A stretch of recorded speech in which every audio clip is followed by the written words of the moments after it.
Сәлеметсіздер ме? Бүгінгі видео жұмыста мен сіздерге IDE блоктық шифрлеу алгоритмін түсіндіремін. IDE International Data Encryption алгоритм ол мәліметтерді шифрлеудің халықаралық алгоритмі. Бұл алгоритмді 1991 жылы швейцариялық Ascom фирмасы құрып жариялаған. Бұнда қолданылатын кілт өлшемі 128 бит, блок өлшемі 64 бит. Алгоритм толық 8 раундтан және тағы бір қосымша соңғы түрлендіруден тұрады. Алгоритм Фейс-Тильторның модификациясы бойынша жүреді. Тарихына тоқталсақ, алгоритмнің бірінші нұсқасын 1990 жылы Швейцариялық Зюрих институтында Суэцелай мен Джеймс Месси құрастырған. Кейін бұл нұсқа PES деп аталып, DES алгоритмін алмастырған. Кейін Бихама мен Шамердің PES алгоритмінің дифференциалдық криптоанализін жариялаған соң, алгоритм крипто тұрақтылығын жоғарту мақсатымен жақсартылды, және ол IPES деп аталды. Бір жылдан соң оның атауын IDE деп өзгертті. Алгоритмде 3 алгебралық амал орындалады. Ол 2016 дәрежесі модулі бойынша қосу, 2016 дәрежесі қосу бір модулі бойынша көбейту және XOR амалы. Және бұл 3 операция дистрибутивті және ассоциативті заңдарға бағынбайды.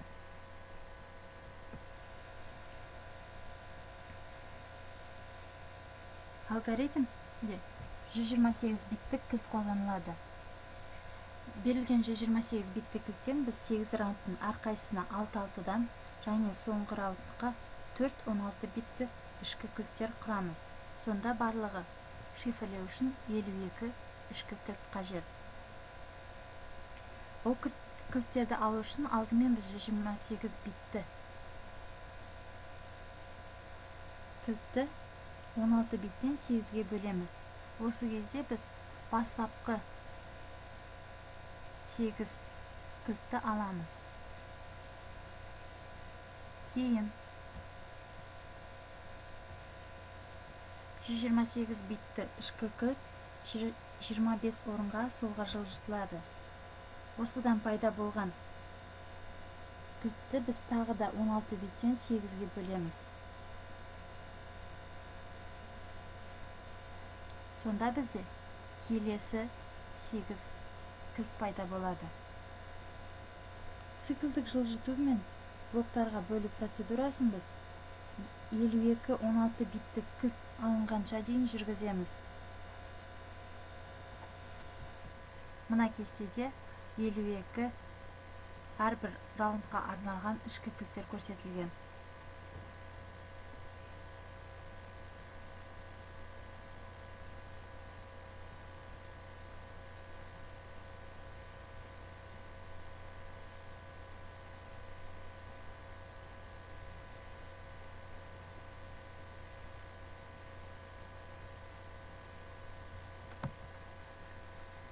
Шифрлеу келесі кесте бойынша жүреді.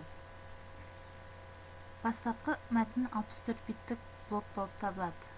Осы блокты біз 16 биттен 4-ге бөлеміз. Мен оны D1, D2, D3, D4 деп белгіледім. 16 биттік блоктар мен кілттер арасында 2016 дәрежесі қосылған бір бойынша көбейту, 2016 дәрежесі модулі бойынша қосу және XOR операциялары келесі кесте бойынша орындалады.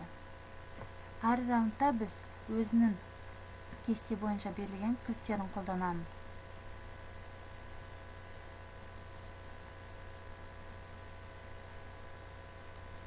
Әрбір раундтан шыққан биттер келесі раундқа кіретін биттер болып табылады.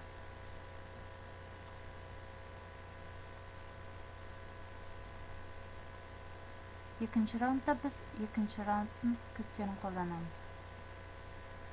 Осы операциялар бізде 8 рет қайталанады.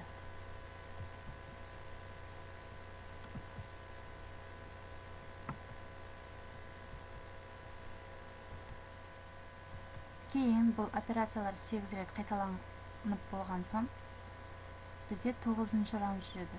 9-шы раундта бізде тек 2-нің 16 дәрежесі қосу 1 модулі бойынша көбейту және 2-нің 16 дәрежесі бойынша қосу ғана орындалады. 9-шы раундта біз 9-шы раундқа арналған 4 кілтті қолданамыз. Нәтижесінде бізде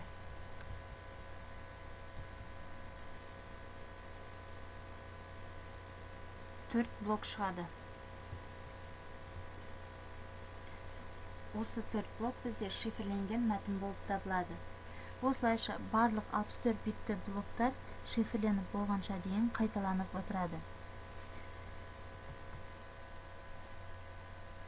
Мына математикалық сипаттамасы жаңағы берілген кестедегі амалдар. Ал дешифрлеуде қолданылатын әдіс қайталанады, бірақ дешифрлеу үшін басқа ішкі кілттер қолданылады. Дешифрлеу кезінде ішкі кілттер кері ретпен алынады.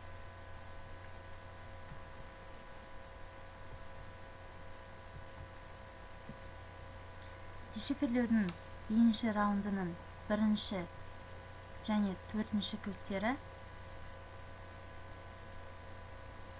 10 минус екінші раундтың кілттерінің мультипликативті инверсиясы болып табылады. Яғни, бірінші раундтың кілті бізде 9-шы раундтың мультипликативті инверсиясы болып табылады. Ал бірінші және 9-шы раундтың екінші, үшінші кілттері болып, 9-шы және 1-шы раундтың кілттерінің, екінші, үшінші кілттерінің аддитивті инверсиясы алынады. Ал екінші және 8-ші раундтарда керісінше үшінші және екінші ішкі кілттерінің аддитивті инверсиясы алынады.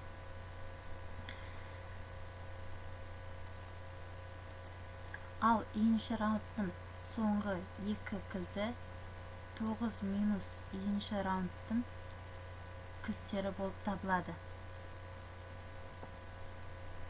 Енді мысал қарастырайық.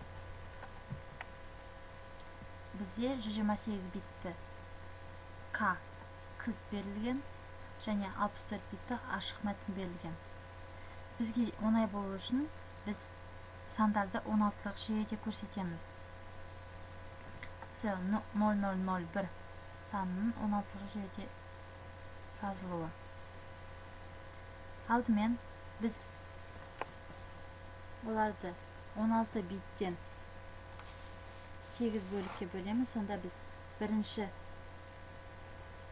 8 кілтті алдық. Енді осы 28 битті кілтті біз 25 орынға жылжытамыз.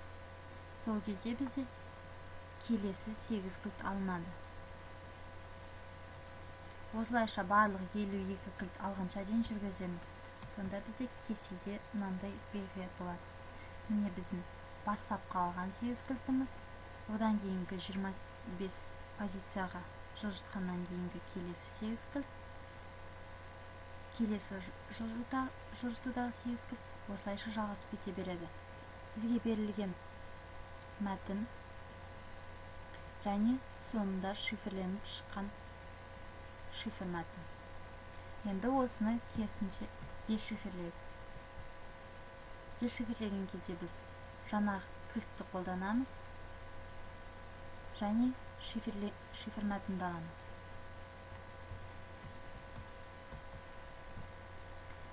Кестеде көріп тұрғандарыңыздай бізде бірінші және төртінші кілттер бұл мультипликативті инверсиялар алынған. Ал екінші, үшінші кілттер аддитивті инверсия алынған және соңғы кілттер екінші раунд үшін 9 минус раундының соңғы екі кілттері. Міне бізде бастапқы мәтін дешифрленіп шықты. IDE алгоритмінің құрылымы осындай. Назарларыңызға көп рахмет.